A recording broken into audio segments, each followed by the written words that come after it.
After Jesus expelled those who were selling and buying in the temple, he returned the next day, and the Jewish leaders found him and asked, "By what authority are you doing these things? And who gave you authority to do this?"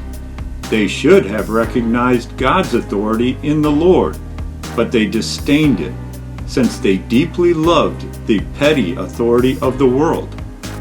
They hoped that Jesus would say, "This came by God's authority," and they plotted to accuse him immediately. However, the Lord saw through their hearts and asked them a question. "I will ask you one question. Answer me, and I will tell you by what authority I do these things.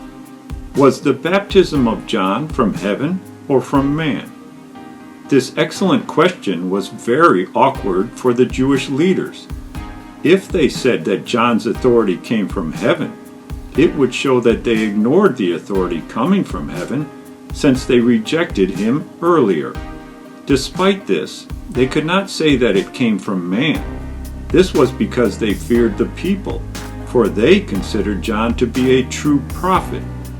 They feared man, but ignored God, and the only answer they could give was, "We do not know." To this, Jesus replied, "Neither will I tell you by what authority I do these things." If they let go of their prejudice and considered what Jesus was doing, it would not be hard to understand where his authority came from. Yet the concern of the Jewish leaders was not God's authority, but keeping their own authority. They thought that an unspectacular person was putting their authority in danger, and they chose to dismiss Jesus. They rejected the one with God's authority this way because Jesus did not yet reveal all his authority. The Lord has two kinds of authority. One is the authority to save, and the other is the authority to judge. The only one shown to the world so far is the authority to save. This is a unique circumstance owing to God's will, which is to save sinners. If Jesus revealed everything, including the authority to judge, while he was on earth, the Jewish leaders would have knelt before him too early, just to escape their punishment.